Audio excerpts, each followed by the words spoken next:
Hello everyone, welcome to Share with Sherin. Today we are on our second session of review of C++ programming.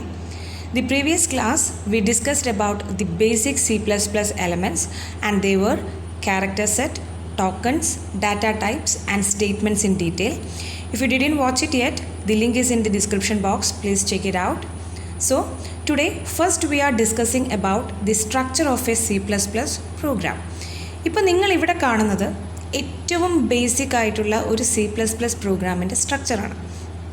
നിങ്ങളൊരു programme എഴുതുകയാണെങ്കിൽ you will never miss these lines അല്ലേ. Hash include, അതിൻ്റെ കൂടെ പ്രോഗ്രാമിലേക്ക് add ചെയ്യേണ്ട header file കൊടുക്കുന്നു.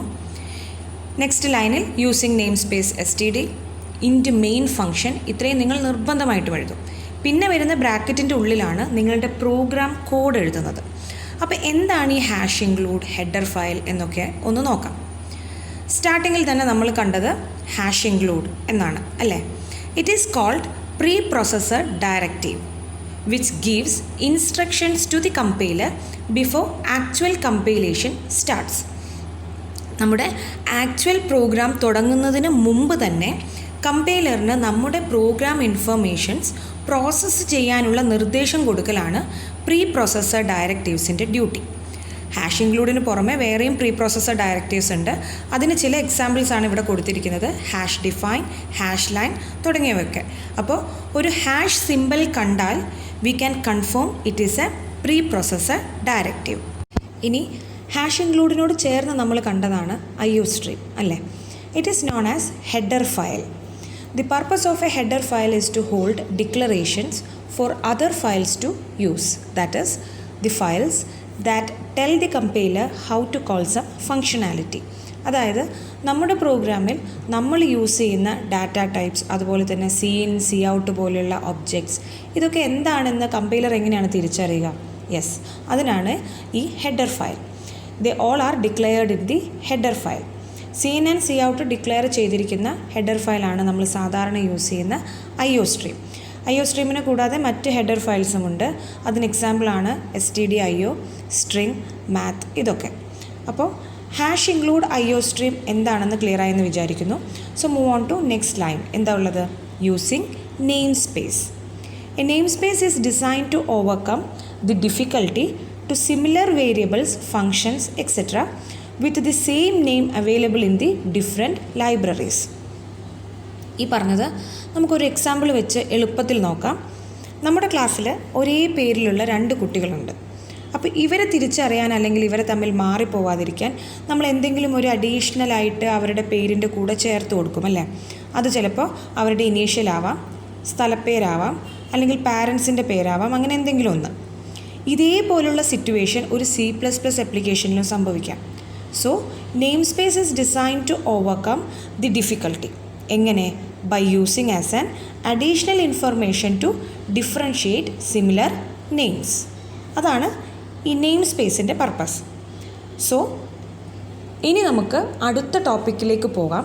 അതാണ് control statements. It is a statement that determines the set of statements that are to be executed or not. മറ്റൊരു രീതിയിൽ പറഞ്ഞാൽ ഒരു കണ്ടീഷനെ ബേസ് ചെയ്ത് നമ്മുടെ പ്രോഗ്രാമിൻ്റെ ഫ്ലോയെ കൺട്രോൾ സ്റ്റേറ്റ്മെൻറ്റ്സ് കൺട്രോൾ ചെയ്യുന്നു. കൺട്രോൾ സ്റ്റേറ്റ്മെൻറ്റ്സിനെ നമുക്ക് 2 ആയിട്ട് തിരിക്കാം: selection or decision making statements and iteration or looping statements എന്ന്. ഫസ്റ്റ് നമുക്ക് സെലക്ഷൻ സ്റ്റേറ്റ്മെൻറ്റ് എന്താണെന്ന് നോക്കാം. Selection statements are based on a condition. അതായത് നമ്മൾ ചെക്ക് ചെയ്യാൻ കൊടുത്ത ഒരു കണ്ടീഷൻ അത് ട്രൂ ആണോ ഫോൾസ് ആണോ എന്നുള്ളതിനെ ബേസ് ചെയ്തായിരിക്കും ഇതിൻ്റെ working. There are 3 types of selection statements: if statement, if L statement and switch statement. First one, if statement. അതിൻ്റെ സിൻറ്റാക്സ് ആണ് ഇവിടെ കൊടുത്തിരിക്കുന്നത്. ഇഫിൻ്റെ കൂടെ നമ്മൾ ചെക്ക് ചെയ്യേണ്ട കണ്ടീഷൻ കൊടുക്കും. If the condition is true ആണെങ്കിൽ മാത്രം ഇഫിൻ്റെ സ്റ്റേറ്റ്മെൻറ്റ്സ് എക്സിക്യൂട്ട് ചെയ്യും, അല്ലെങ്കിൽ സ്റ്റേറ്റ്മെൻറ്റ്സ് ഒഴിവാക്കും. ഒരു എക്സാമ്പിൾ വെച്ച് നോക്കാം. 2 നമ്പർ തന്നിട്ടുണ്ട്, A ആൻഡ് B. അതിൽ A ബീനേക്കാളും വലുതാണോ എന്ന് ചെക്ക് ചെയ്യണം. ആ കണ്ടീഷൻ നമ്മൾ ഇഫിൽ കൊടുത്തു. എന്നിട്ട് ട്രൂ ആണെങ്കിൽ മാത്രം COUT A ഈസ് ബിഗ്ഗർ എന്ന സ്റ്റേറ്റ്മെൻറ്റ് വർക്ക് ചെയ്യും, അതല്ലെങ്കിൽ സ്കിപ്പ് ചെയ്യും. ഇനി ഇഫിൻ്റെ കൂടെ ഒരു ഓപ്ഷണൽ എൽസ് സ്റ്റേറ്റ്മെൻറ്റ് കൂടി കണ്ടീഷൻ ഫാൾസ് ആയാൽ എക്സിക്യൂട്ട് ചെയ്യാൻ വേണ്ടി നമ്മൾ കൊടുക്കുന്നു. അതാണ് ഇഫ് എൽസ്. അതിൻ്റെ സിൻറ്റാക്സ് നോക്കൂ. കണ്ടീഷൻ ട്രൂ ആണെങ്കിൽ ഇഫിൻ്റെ സ്റ്റേറ്റ്മെൻറ്റ്സ് വർക്ക് ചെയ്യും, ഫോൾസ് ആണെങ്കിൽ എൽസിൻ്റെ സ്റ്റേറ്റ്മെൻറ്റ്സ് വർക്ക് ചെയ്യും. മുമ്പ് ഇഫിൽ പറഞ്ഞ അതേ എക്സാമ്പിൾ നമുക്ക് ഇവിടെയും ഒന്ന് നോക്കാം. എ ഗ്രേറ്റർ ദാൻ ബി ആണോ എന്ന് ചെക്ക് ചെയ്യാൻ ഇഫിൽ നമ്മൾ കണ്ടീഷൻ കൊടുത്തു. ട്രൂ ആണെങ്കിൽ ഇഫിൻ്റെ സ്റ്റേറ്റ്മെൻറ്റ്, അതായത് എ ഈസ് ബിഗ്ഗർ എന്ന് പ്രിൻറ്റ് ചെയ്യും. ഫോൾസ് ആണെങ്കിൽ എൽസിൻ്റെ സ്റ്റേറ്റ്മെൻറ്റായ ബി ഈസ് ബിഗ്ഗർ എന്ന് പ്രിൻറ്റ് ചെയ്യും. ഇനി ലാസ്റ്റ് സെലക്ഷൻ സ്റ്റേറ്റ്മെൻറ്റ് സ്വിച്ച് എന്താണെന്ന് നമുക്ക് നോക്കാം. സ്വിച്ച് നമ്മൾ യൂസ് ചെയ്യുന്നത് ഒന്നിലധികം കണ്ടീഷൻസ് ചെക്ക് ചെയ്യാൻ വേണ്ടിയാണ്. ഇവിടെ സിൻറ്റാക്സിലൊന്ന് നോക്കൂ. സ്വിച്ചിൻ്റെ കൂടെ നമ്മളൊരു വേരിയബിളാണ് കൊടുത്തിരിക്കുന്നത്. ആ വേരിയബിളിന് കൊടുക്കുന്ന ഡിഫറെൻറ്റ് വാല്യൂസ് നമ്മൾ കേസ് 1, കേസ് 2 അങ്ങനെ എത്ര ചെക്ക് ചെയ്യാനുണ്ടോ അത്രയും നമ്മൾ ഈ കേസ് 1, 2, 3 എന്ന് പറഞ്ഞ് നമ്മൾ കൊടുക്കുന്നു. ഓരോ കേസിലും അത് ട്രൂ ആയാൽ എക്സിക്യൂട്ട് ചെയ്യേണ്ട സ്റ്റേറ്റ്മെൻറ്റ്സുമുണ്ട്. ആ സ്റ്റേറ്റ്മെൻറ്റ്സ് കഴിഞ്ഞാൽ സ്വിച്ചിൽ നിന്നും പുറത്ത് കടക്കാൻ ബ്രേക്ക് കൊടുത്തിട്ടുണ്ട്. ഈ കേസസ് ഒന്നും തന്നെ കണ്ടീഷൻസ് സാറ്റിസ്ഫൈ ചെയ്യുന്നില്ല എങ്കിൽ നമ്മൾ എങ്ങോട്ട് പോകും? നമ്മൾ ഡീഫോൾട്ട് സ്റ്റേറ്റ്മെൻറ്റ് എക്സിക്യൂട്ട് ചെയ്യും. ഇനി നമുക്ക് സ്വിച്ചിനൊരു എക്സാമ്പിൾ നോക്കാം. സ്വിച്ചിൽ ഡിജിറ്റ് എന്ന ഒരു വേരിയബിൾ നമ്മൾ കൊടുത്തിട്ടുണ്ട്. ഈ വേരിയബിളിന് 2 വാല്യൂസാണ് ചെക്ക് ചെയ്യാൻ കൊടുത്തിരിക്കുന്നത്. യൂസർ 1 കൊടുത്താലും അതുപോലെ 2 കൊടുത്താലും ഡിജിറ്റ് എന്ന വേരിയബിൾ 1, 2 എന്ന് പ്രിൻ്റ് ചെയ്യണം. കാരണം നമ്മൾ കേസ് 1 എന്നാണെങ്കിലും കേസ് 2 എന്നാണെങ്കിലും എക്സിക്യൂട്ട് ചെയ്യാനുള്ള കമാൻഡ്സേ ഇവിടെ കൊടുത്തിട്ടുള്ളൂ. മറ്റ് എന്ത് നമ്പർ യൂസർ കൊടുത്താലും അത് ഡീഫോൾട്ട് സ്റ്റേറ്റ്മെൻറ്റായ value of digit is unknown എന്ന് പ്രിൻ്റ് ചെയ്യണം. അതാണ് ഇവിടെ തന്നിരിക്കുന്ന ഈ switch program. Now the next control statement is iteration or looping statements. There may be situations when we have to execute a block of code several times. ചില പ്രോഗ്രാംസിൽ നമ്മൾ selection സ്റ്റേറ്റ്മെൻറ്റ്സിൽ കണ്ടതിൽ നിന്നും വ്യത്യസ്തമായിട്ട് ഒരു കണ്ടീഷൻ ഫുൾഫില്ല് ചെയ്യുന്നത് വരെ ഒരു കൂട്ടം കോഡ്സ് നമുക്കിങ്ങനെ റിപ്പീറ്റ് ചെയ്യേണ്ടി വരും. ഉദാഹരണത്തിന് 1 മുതൽ 100 വരെയുള്ള നമ്പേഴ്സ് പ്രിൻ്റ് ചെയ്യുന്ന ഒരു പ്രോഗ്രാം.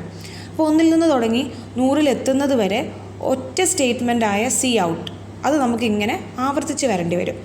ഈ അവസരങ്ങളിലാണ് നമ്മൾ ലൂപ്പിംഗ് സ്റ്റേറ്റ്മെൻറ്റ്സ് യൂസ് ചെയ്യുന്നത്. There are 3 types of looping statements: for statement, while statement and do while statement. First നമുക്ക് ഫോർ സ്റ്റേറ്റ്മെൻറ്റ് നോക്കാം. It is an entry controlled loop. അതായത് ലൂപ്പിലേക്ക് കടക്കുന്നതിന് മുമ്പ് അത് കണ്ടീഷൻ ചെക്ക് ചെയ്യും. ട്രൂ ആണെങ്കിൽ മാത്രം ലൂപ്പ് എക്സിക്യൂട്ട് ചെയ്യും. ഇനി ഫോർ ലൂപ്പിൻ്റെ പ്രത്യേകത ഇനീഷ്യലൈസേഷനും കണ്ടീഷനും അപ്ഡേഷനും ഒന്നിച്ച് ഫോറിൻ്റെ കൂടെ തന്നെയാണ് കൊടുക്കുന്നത്. എന്നാൽ ഡൂവിനും ഡു വൈലിനും അങ്ങനെയല്ല നമ്മൾ ചെയ്യാം. ഇനീഷ്യലൈസേഷൻ എന്ന് പറഞ്ഞാൽ ലൂപ്പിനെ നിയന്ത്രിക്കുന്ന വേരിയബിളിന് വാല്യൂ അസൈൻ ചെയ്യുന്നതാണ്. അതിനുശേഷം ചെക്ക് ചെയ്യേണ്ട കണ്ടീഷൻ കൊടുക്കുന്നു. ദെൻ അപ്ഡേഷൻ വാല്യൂ അത് ഇൻക്രിമെൻ്റ് ആണോ ഡിക്രിമെൻ്റ് ആണോ ചെയ്യുന്നത് എന്ന് നോക്കി നമ്മളതും കൊടുക്കുന്നു. ഇനി ഫോർ ലൂപ്പ് ഉപയോഗിച്ച് 1 to 10 നമ്പേഴ്സിനെ പ്രിൻ്റ് ചെയ്യുന്ന ഒരു പ്രോഗ്രാം നോക്കാം. അപ്പോൾ ഫസ്റ്റ് നമ്മൾ ഫോർ ലൂപ്പിൽ ലൂപ്പ് കൺട്രോൾ വേരിയബിൾ ഇവിടെ ഐ ആണ്. അതിൻ്റെ ഇനീഷ്യൽ വാല്യൂ 1 ആയിട്ട് കൊടുത്തു. നമുക്ക് ചെക്ക് ചെയ്യേണ്ടത് ഐൻ്റെ വാല്യൂ 10 എത്തിയോ എന്നാണ്. So condition I less than or equal to 10 എന്ന് കൊടുത്തു. അടുത്തതായി ഓരോ റൗണ്ടിലും ഐൻ്റെ വാല്യൂ 1 വെച്ച് കൂടണം. സോ I++ എന്ന് അപ്ഡേഷൻ സ്റ്റേറ്റ്മെൻറ്റും നമ്മൾ കൊടുത്തു.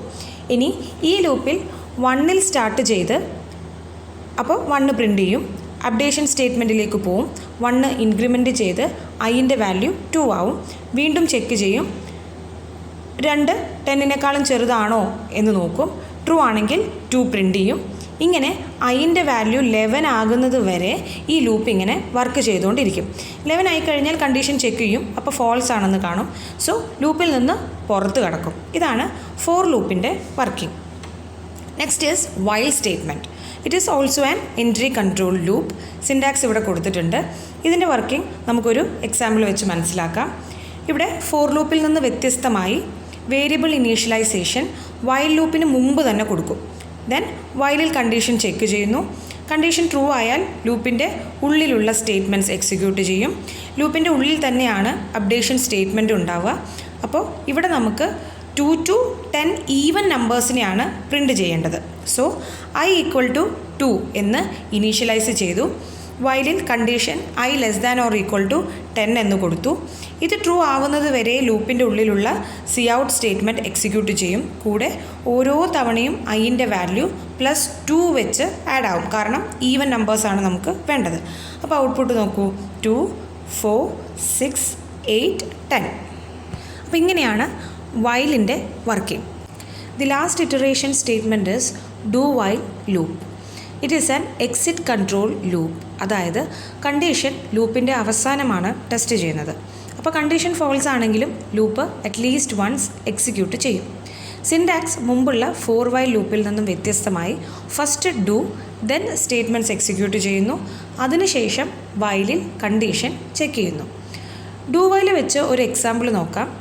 100, 90, 80, 70 അങ്ങനെ 0 വരെ പ്രിൻ്റ് ചെയ്യാനുള്ള പ്രോഗ്രാമാണ്. അതിൽ ഫസ്റ്റ് എ എന്ന വേരിയബിൾ 100 ആയിട്ട് ഇനീഷ്യലൈസ് ചെയ്തു. ദെൻ ഡു നേരെ ലൂപ്പിലേക്ക് കയറി അവിടെ എ പ്രിൻ്റ് ചെയ്യുന്നു. അപ്ഡേഷൻ സ്റ്റേറ്റ്മെൻറ്റ് കൊടുക്കുന്നു. ഇവിടെ 10 വെച്ച് എൻ്റെ വാല്യൂ ഡിക്രീസ് ചെയ്ത് വരണം. So a equal to a minus 10 എന്നായിരിക്കും നമ്മളുടെ അപ്ഡേഷൻ സ്റ്റേറ്റ്മെൻറ്റ്. അതിനുശേഷം ലൂപ്പിന് പുറത്ത് വൈലിൽ കണ്ടീഷൻ ചെക്ക് ചെയ്യുന്നു. കണ്ടീഷൻ ട്രൂ ആയാൽ മാത്രം തിരിച്ച് ഡൂയിലേക്ക് പോകുന്നു. ഫോൾസ് ആണെങ്കിൽ എക്സിക്യൂഷൻ ഇവിടെ വെച്ച് നിർത്തും. Now we are moving to our last topic, which is jump statements. Jump statements transfer the program control within a function unconditionally. അതായത് ഒരു പ്രോഗ്രാമിൻ്റെ ഫ്ലോ എന്നത് സാധാരണ വൺ സ്റ്റേറ്റ്മെൻറ്റ് ആഫ്റ്റർ അനദർ എന്ന നമ്മൾ എഴുതിയ ഓർഡറിലാണ് അങ്ങനെ പോകുന്നത്. ആ ഓർഡറിനെ മാറ്റിക്കൊണ്ട് അല്ലെങ്കിൽ മറ്റൊരിടത്തേക്ക് പ്രോഗ്രാം കൺട്രോളിനെ വിത്തൗട്ട് എനി കണ്ടീഷൻ കൊണ്ടുപോകാൻ ജംപ് സ്റ്റേറ്റ്മെൻറ്റ്സ് യൂസ് ചെയ്യുന്നു. 3 തരം ജംപ് സ്റ്റേറ്റ്മെൻറ്റ്സ് ആണ് നമ്മളിപ്പോൾ ഡിസ്കസ് ചെയ്യുന്നത്. They are go to statement, break statement and continue statement. First go to statement എന്താണെന്ന് നോക്കാം. Go to statement can transfer the program control anywhere in the program. Go to statement ഉപയോഗിച്ച് ഒരു programme കൺട്രോളിനെ നമുക്ക് ആ പ്രോഗ്രാമിൽ എവിടെ വേണമെങ്കിലും കൊണ്ടുപോകാം. അത് നമ്മൾ സാധിക്കുന്നത് ഗോ ടുവിൻ്റെ കൂടെ ഒരു ലേബൽ കൂടി ഉപയോഗിച്ചാണ്. ലേബലിന് നമുക്ക് ഇഷ്ടമുള്ള പേര് കൊടുക്കാം. ഒരു എക്സാമ്പിൾ വെച്ച് നോക്കിയാൽ കുറച്ചുകൂടി ക്ലിയർ ആവും. 1 to 50 നമ്പേഴ്സ് പ്രിൻ്റ് ചെയ്യാനുള്ള പ്രോഗ്രാമിൽ നമ്മൾ ഗോ ടു സ്റ്റേറ്റ്മെൻറ്റ് യൂസ് ചെയ്യുകയാണ്. അപ്പോൾ നമുക്ക് ഒരു ലേബൽ വേണം. ഇവിടെ ലേബലിന് സ്റ്റാർട്ട് എന്നാണ് പേര് കൊടുത്തിരിക്കുന്നത്.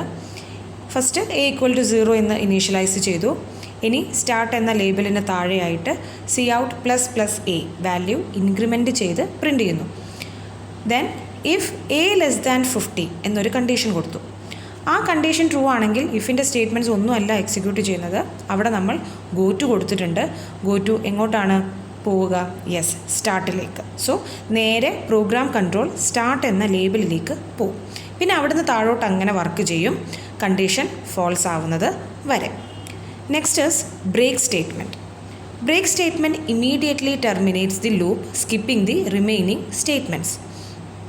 ബ്രേക്ക് സ്റ്റേറ്റ്മെൻറ്റ് നമ്മൾ എവിടെയെങ്കിലും കൊടുത്തു കഴിഞ്ഞാൽ പിന്നെ അതിന് താഴെയുള്ള സ്റ്റേറ്റ്മെൻറ്റ്സിനെ അത് കൺസിഡർ ചെയ്യുകയില്ല. എക്സാമ്പിൾ നോക്കിയാലോ. 1 to 5 നമ്പേഴ്സ് പ്രിൻ്റ് ചെയ്യാനുള്ള പ്രോഗ്രാമിൽ ഫോർ ലൂപ്പ് ഉപയോഗിച്ച് കണ്ടീഷനൊക്കെ സെറ്റ് ചെയ്ത് വെച്ചിട്ടുണ്ട്. എന്നിട്ട് 4ൻ്റെ ഉള്ളിൽ മറ്റൊരു കണ്ടീഷൻ കൂടി ഇഫിൽ നമ്മൾ കൊടുത്തു. എന്താ അത്? If i equal to 4 then break. നിങ്ങൾ ഔട്ട്പുട്ട് ഒന്ന് നോക്കൂ. 1, 2, 3 പ്രിൻ്റ് ചെയ്തു, കുഴപ്പമൊന്നുമില്ല. Then i equal to 4i. അപ്പോൾ ബ്രേക്ക് സ്റ്റേറ്റ്മെൻറ്റ് അവിടെ വർക്ക് ചെയ്തു. അപ്പോൾ കൺട്രോൾ ഫോർ ലൂപ്പിൽ നിന്നും പുറത്ത് ചാടി. ബാക്കി അവിടെ ആരെങ്കിലും എക്സിക്യൂട്ട് ചെയ്യാനുണ്ടോ എന്നൊന്നും ബ്രേക്ക് കൺസിഡർ ചെയ്യുന്നേ ഇല്ല. അവിടെ വെച്ച് അതിൻ്റെ എക്സിക്യൂഷൻ നിർത്തി. ഔട്ട്പുട്ട് നമുക്ക് 1, 2, 3 എന്ന് മാത്രം കിട്ടി. Next is continue statement. Continue statement forces the next iteration of the loop to takes place skipping any code in between. ബ്രേക്കിൽ നിന്നും വ്യത്യസ്തമായി പൂർണ്ണമായി ലൂപ്പിൽ നിന്ന് പുറത്ത് കടക്കാതെ സ്കിപ്പ് ചെയ്യാൻ പറഞ്ഞ സ്റ്റെപ്പ് മാത്രം ഒഴിവാക്കി ബാക്കിയുള്ള ലൂപ്പ് അവിടെ നടക്കുന്നു. നേരത്തെ നമ്മൾ കണ്ട അതേ പ്രോഗ്രാം ബ്രേക്കിന് പകരം കണ്ടിന്യൂ കൊടുത്തൊന്ന് ചെയ്ത് നോക്കാം. ഇവിടെ ഇഫ് ഐ ഈക്വൽ ടു 4 ആയപ്പോൾ അതിന് താഴെയായിട്ട് സി ഔട്ട് സ്റ്റേറ്റ്മെൻറ്റ് കണ്ടിന്യൂ അങ്ങ് ഒഴിവാക്കി. എന്നിട്ട് പ്രോഗ്രാം കൺട്രോൾ എങ്ങോട്ട് പോയി? നേരെ അപ്ഡേഷൻ സ്റ്റേറ്റ്മെൻറ്റിലേക്ക് പോയി ബാക്കി ഭാഗം എക്സിക്യൂട്ട് ചെയ്തു. അപ്പോൾ ഔട്ട്പുട്ട് ഒന്ന് നോക്കൂ. ബ്രേക്കിൽ നിന്ന് വ്യത്യസ്തമായിട്ട് 1, 2, 3, 5 എന്ന് കിട്ടി. ഫോറിനെ സ്കിപ്പ് ചെയ്തു. ഇതാണ് കണ്ടിന്യൂയും ബ്രേക്കും തമ്മിലുള്ള ഡിഫറൻസ്. ഇതോടുകൂടി first chapter review of programming അവസാനിച്ചു. Do comment your opinions and doubts in the comment section. Soon see you with another chapter. I'm Sharon signing off. Take care. Bye.